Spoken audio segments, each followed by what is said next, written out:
the hit by Nick Herbig.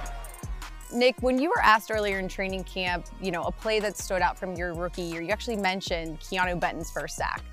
What is a play, though, that you had that stands out from 2023? I think to me it's the Seattle Seahawks game for sure. Call it a trifecta at edge rusher, but just the moment it was, fourth quarter.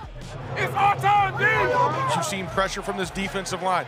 Let's see if they can finally take Geno Smith down. My first snap of the game, and just being able to give that spark to the team. That's really all I could ask for, He's hit and he's sacked. Did the ball come out? He got it. He got it. Sack fumble. Herbig with a sack, strip, fumble recovery. Wow! That's young Herbig. I'm gonna have to start calling him Mr. Herbig. Way to go, Mr. Herbig.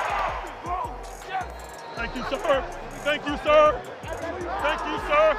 Just being able to get opportunities like that and going out there and making a play is the best feeling ever. Coach Tomlin was on the sideline saying, hey, I got to call him Mr. Herbig now.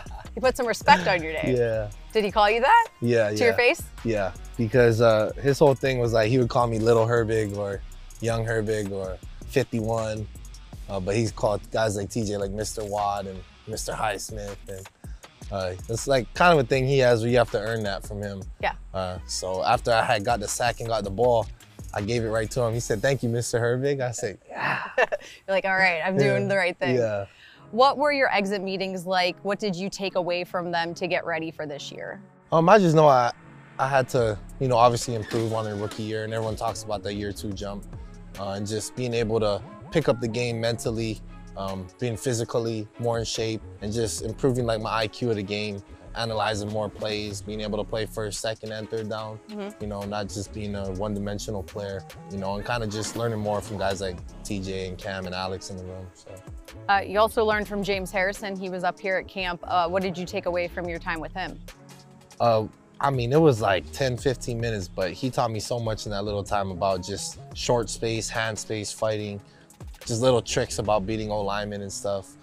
I can't really tell my secrets. Yeah, we don't want to know everything. Yeah, but no, he taught me a lot in those 15, 20 minutes, man. I learned a lot, and I'm super grateful for that. Did he approach you, or did you approach him? It was kind of like, I was like Denzel, TJ, like you called James Harrison over here? I didn't want to like interrupt him, so he came over there, and it was like, man, that was special for sure. Hawaii, training in the off season, Keanu said that it was you, your brother, and him in one house, competition 24/7. What did you take away from that time? Yeah, that was awesome, because that was like my first true off season of like my career, not just NFL, but like high school and college. Like you don't really have a true off season, so that was a true time where I could just mentally, physically get away from the game, kind of just relax and be with my friends, be with my family.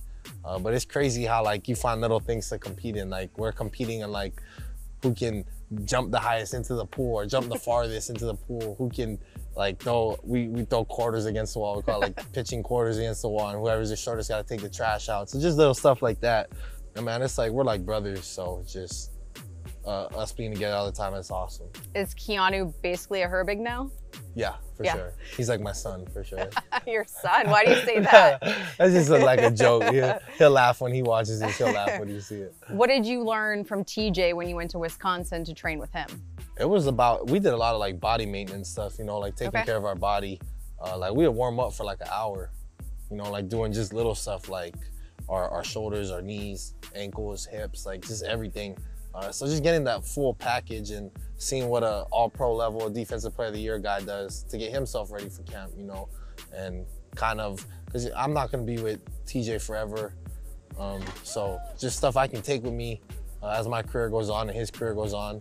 And if we do go our separate ways one day, I'll have stuff like that to keep in my back pocket. Is that where the hand fighting or whatever you guys do during warm-ups with each other came from? That kind of came from the off day last year. Like whenever we'd have off days, like I used to text him like, bro, when are you going in? He would tell me, so I would try to like match up when I go in so I could like do whatever he's doing on the off day. And then we just got on the field one day and we started just doing a bunch of pass rush and stuff. That just kind of became our thing. And then we do a pregame, And now we do it every day, so it's kind of like our routine.